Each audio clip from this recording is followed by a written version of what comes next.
Tadi disampaikan Bang Kodari, sambutannya cukup hangat ternyata disambut oleh Surya Paloh dan juga sejumlah elit dari Partai Nasdem. Ya, kesepakatannya udah tercapai. Apakah ini juga karena kalau kita melihat nampaknya nanti Surya Paloh dalam hal ini Ketua Umum Partai Nasdem akan mengambil sikap yang cukup pragmatis melihat tidak ada DNA oposisi dari Nasdem ini kan? Ya kalau kita lihat latar belakangnya Pak Surya Paloh ini kan ada dua yang menarik ya. Pertama, beliau ini kan mantan politisi Partai Golkar dan kita tahu bahwa Golkar itu memang orientasinya menjadi bagian dari pemerintahan. Betul. Jadi Surya Paloh dan Partai Nasdem ini kan sebetulnya kan Golkar aksen gitu. Jadi kita bisa membaca karakteristik Partai Golkar pada Partai Nasdem.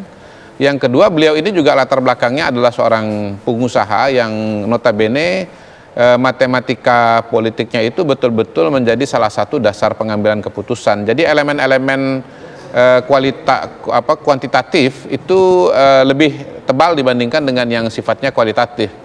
Dan karena itulah kemudian langkah-langkah yang dilakukan oleh Pak Surya Paloh ini sebetulnya bisa sangat dipahami. Saya pribadi walaupun ya kita melihat bahwa Mas Anies yang digandeng Partai Nasdem dalam Pilpres 2024 ini elemennya itu adalah perubahan, sebetulnya menurut saya bukan perubahan itu benar yang menjadi tujuan dan target dari Partai Nasdem, tetapi bagaimana Partai Nasdem bisa mendapatkan tokoh yang bisa memberikan efek ekor jas kepada partai politiknya. Jadi kalau kita lihat latar belakangnya Partai Nasdem sebagai partai nasionalis dengan konstituennya Mas Anies yang notabene adalah kalangan Islam politik, katakanlah begitu, itu kan sebetulnya tidak terlalu kompatibel satu dengan yang lain. Jadi boleh dikatakan memang langkah-langkah mengajukan Anies Baswedan itu bukan langkah ideologis bagi Partai Nasdem, tapi sebuah langkah taktis berhadapan dalam dinamika pemilu yang bersifat elektoral. Ya, dan itu nampak terbukti dengan 9,6% meningkat dibanding sebelumnya kan? Ya, saya kira Pak Surya Paloh mendapatkan target yang diinginkan oleh beliau dan Partai Nasdem, dan karena itu pada hari ini ya beliau dengan leluasa bisa membawa kapal Nasdem ini menjadi variabel yang menjadi lebih penting dan signifikan dalam konstelasi politik ke depan. Dan pada titik itu juga kita bisa mengatakan tidak akan heran kalau misalnya antara Partai Nasdem dan Surya Paloh itu sekarang dengan Anies Baswedan atau pasangan calon itu sudah berbeda agendanya. Jangankan Pak Surya Paloh yang Anies itu bukan kader Partai Nasdem, untuk Caimin pun ya yang notabene bagian dari paslon, sekarang logika Caimin sebagai paslon dengan logika Caimin sebagai ketum partai menurut saya sekarang udah mulai bercabang ini. Nah, itu dia. Udah mulai bercabang ini gitu ya. Jadi pada hari ini sih menurut saya ini Caimin ini belum ngomong saja, Pak PKB ini belum kelihatan langkah politiknya, tetapi pada hari menurut saya ya logika Caimin sebagai calon wakil presiden yang mau memenangkan Pilpres. Dan karena itu misalnya maju gugatan di Mahkamah Konstitusi dengan Caimin sebagai nakhoda kapal besar yang namanya PKB, itu boleh jadi sudah mulai relnya sudah mulai berbelok satu dengan yang lain.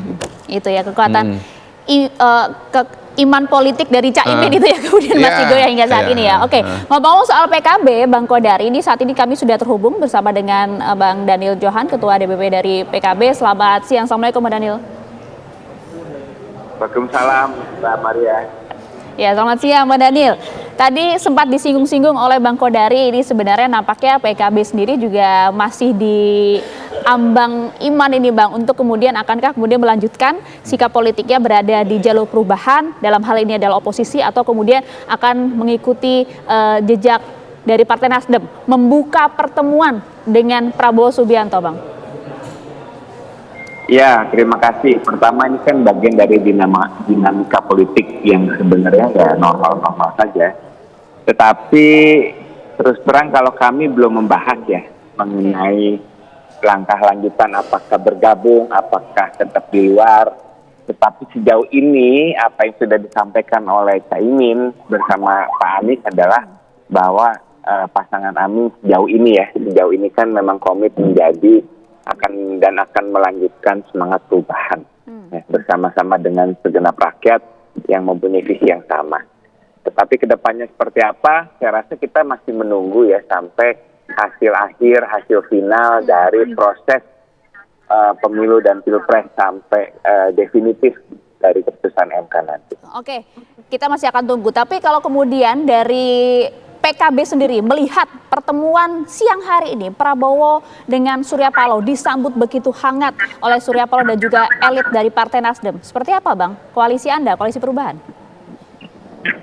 Ya makanya ini bagian dari dinamika yang biasa saja, namanya silaturahmi kan itu hal-hal yang baik ya.